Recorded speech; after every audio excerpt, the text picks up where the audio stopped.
ये कहानी है फैजान की। फैजान गुजरात के एक छोटे से कस्बे में रहता था। उसके वालिद का इंतकाल कई साल पहले हो चुका था और उसकी बूढ़ी अम्मी लोगों के घरों में सिलाई करके घर चलाती थीं। फैजान बचपन से ही समझदार था, मगर उसकी जिंदगी में तंगी और लोगों की तौहीन हमेशा साथ रही। मोहल्ले वाले अक्सर कहते कि गरीब का बेटा कितना भी पढ़ ले, आखिर में मजदूरी ही करेगा। फैजान चुप रहता, क्योंकि उसे अपनी अम्मी की थकी आंखों में उम्मीद दिखाई देती थी। हर सुबह वह फज्र की नमाज के बाद मस्जिद के बाहर बैठकर कुरान पढ़ता। इमाम साहब अक्सर उसे देखते और दुआ देते, मगर घर लौटते ही हकीकत उसका इंतजार करती। टूटती दीवारें, खाली बर्तन और अम्मी की खामोश सांसें। कई बार अम्मी ने खाना छोड़ दिया ताकि फैजान खा सके। जब उसने ये बात समझी तो उसका दिल अंदर से टूट गया। उसने पढ़ाई के साथ एक किराने की दुकान पर काम शुरू कर दिया। दुकान का मालिक यूसुफ नाम का आदमी था। शुरू में वह अच्छा लगता था, लेकिन धीरे धीरे उसने फैजान से ज्यादा काम लेना शुरू कर दिया। पूरे दिन बोरे उठवाता, सफाई करवाता और रात तक दुकान बंद करवाता। बदले में बस इतना कहता कि गरीब लड़कों को शुक्र करना चाहिए कि काम मिल गया। फैजान सह लेता, क्योंकि उसके पास दूसरा रास्ता नहीं था। एक दिन दुकान में एक अमीर आदमी आया। उसने गलती से अपने बैग में रखे पैसे काउंटर पर छोड़ दिए।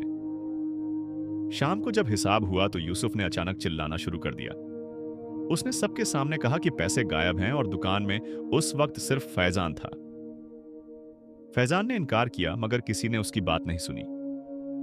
मोहल्ले के लोग भी जमा हो गए। सबने एक ही बात कही, गरीब का लड़का है, चोरी उसी ने की होगी। उस दिन पहली बार फैजान की अम्मी दुकान पर आईं। उन्होंने कांपते हाथों से कहा कि मेरा बेटा ऐसा नहीं कर सकता। मगर यूसुफ ने उन्हें भी बेइज्जत कर दिया। उसने कहा कि अगर बेटे को तहजीब सिखाई होती तो आज चोरी ना करता। अम्मी की आंखों से आंसू गिरते रहे और फैजान खामोश खड़ा रहा। उसके लिए सबसे बड़ी तकलीफ इल्जाम नहीं था, बल्कि अपनी अम्मी की बेबसी थी। उस रात फैजान मस्जिद गया। सबके जाने के बाद वह अकेला बैठा रहा।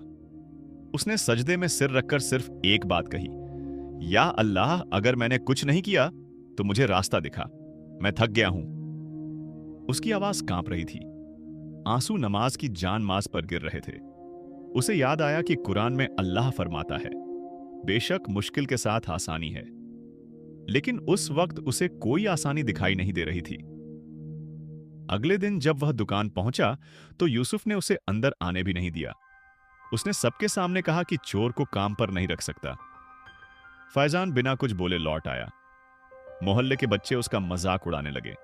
कुछ औरतें अम्मी को ताने देने लगीं। एक ही दिन में उनकी इज्जत मिट्टी में मिल गई। घर पहुंचकर फैजान ने देखा कि अम्मी चुपचाप बैठी थीं। उनके सामने सिलाई मशीन बंद थी। उन्होंने सिर्फ इतना कहा, बेटा, अगर तू सच पर है तो अल्लाह देर करता है, अंधेर नहीं।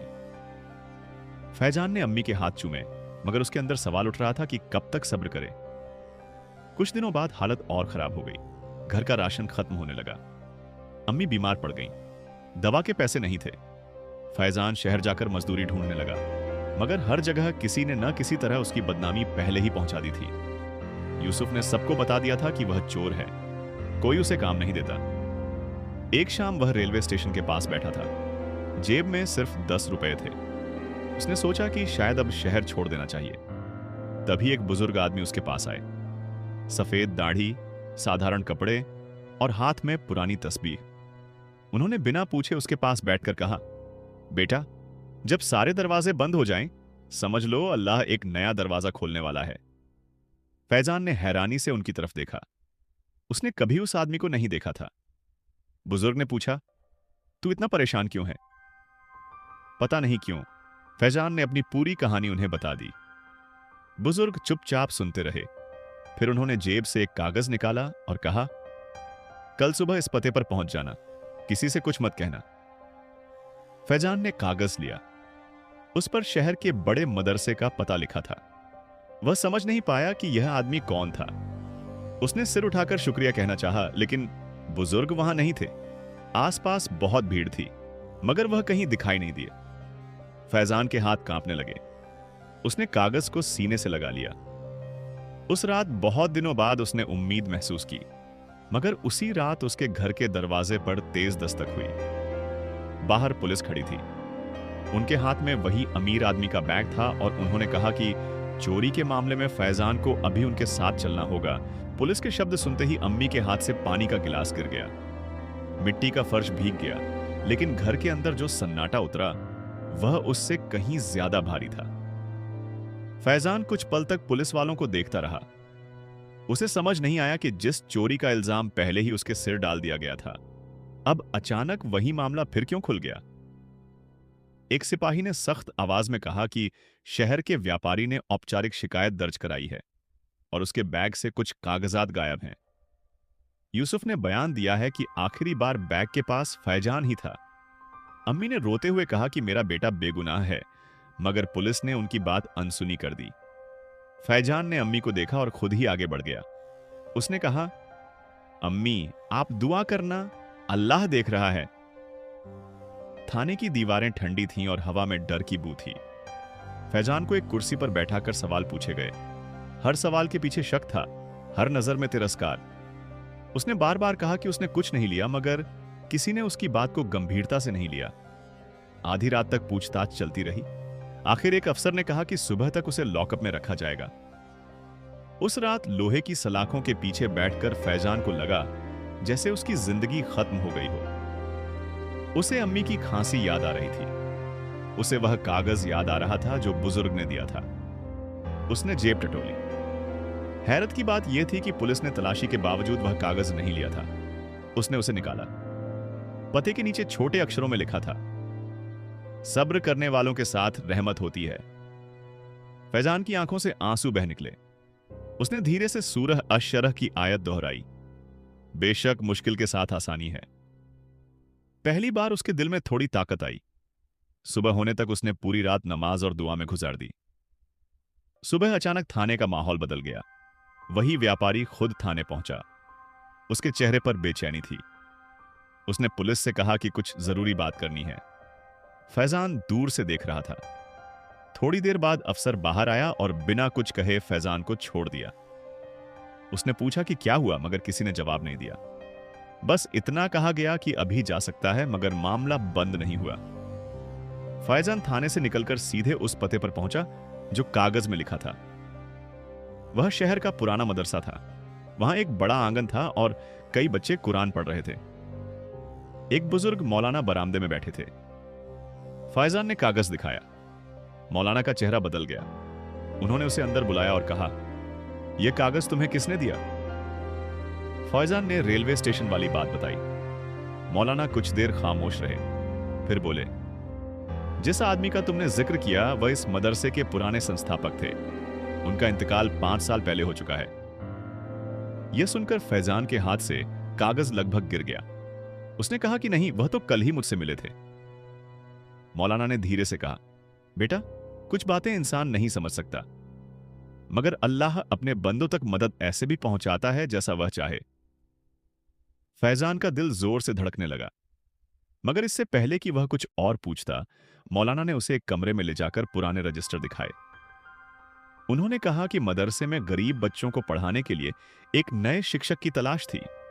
किसी ने उसके नाम की सिफारिश की थी। फैजान हैरान था। उसने कभी आवेदन नहीं दिया था।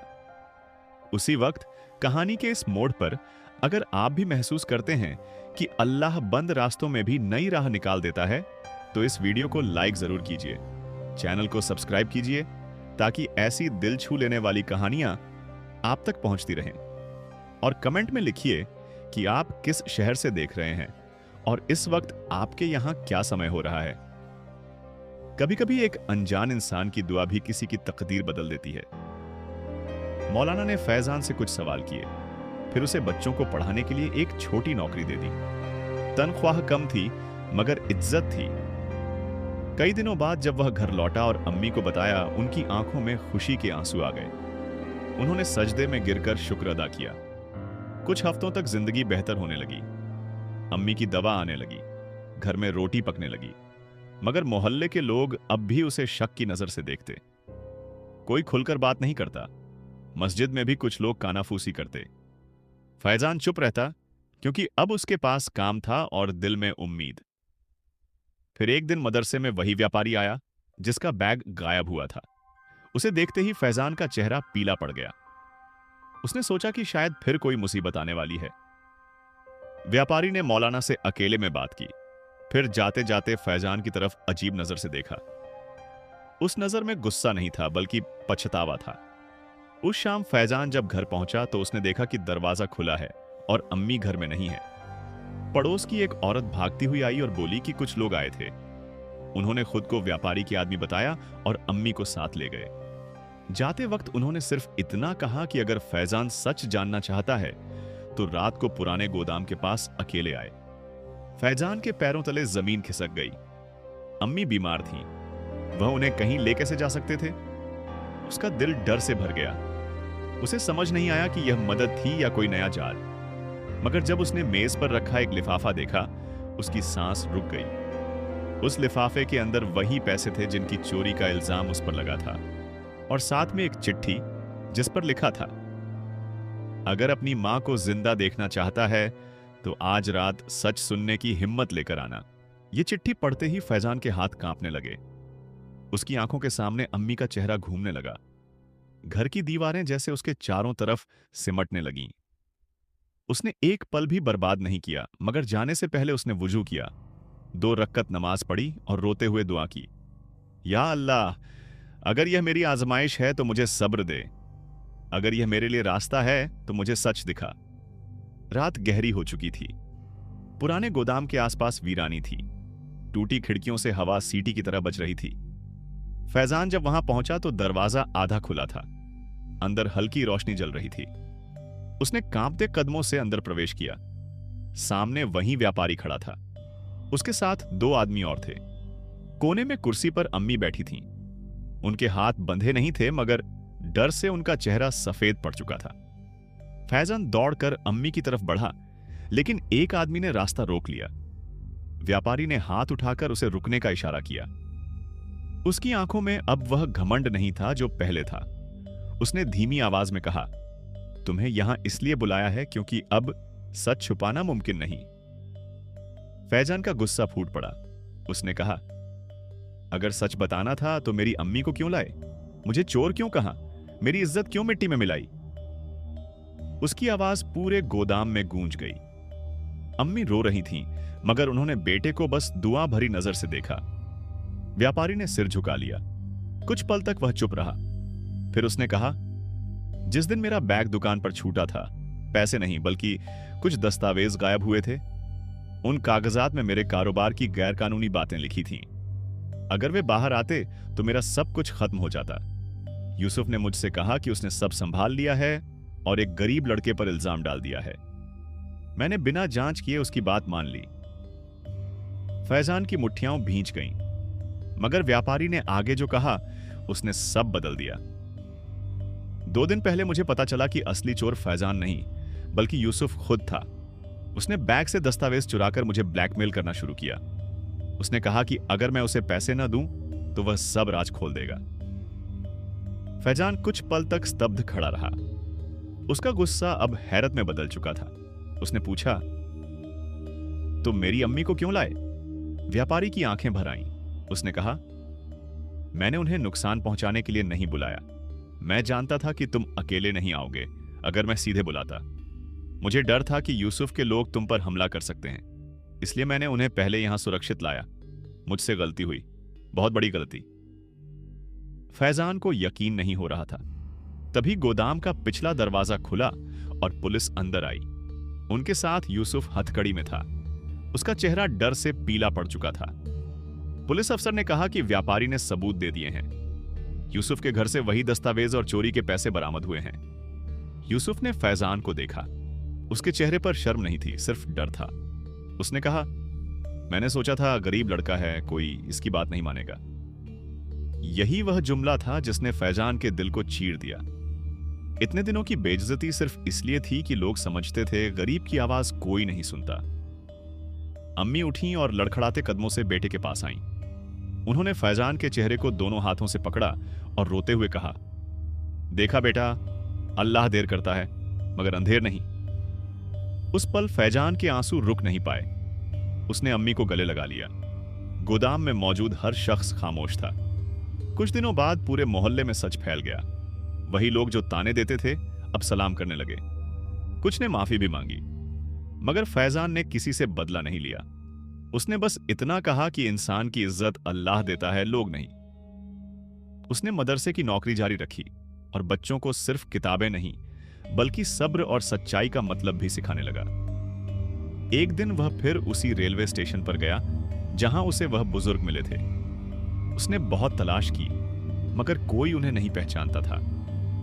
स्टेशन के चाय वाले ने बस इतना कहा कि कई साल पहले एक ऐसे ही बुजुर्ग रोज यहां बैठते थे, लेकिन अब तो उनका इंतकाल हो चुका है। फैजान की आंखें भर आईं। उसने आसमान की तरफ देखा और महसूस किया कि शायद अल्लाह ने उसकी दुआ सुनकर किसी अनजाने जरिए से मदद भेजी थी।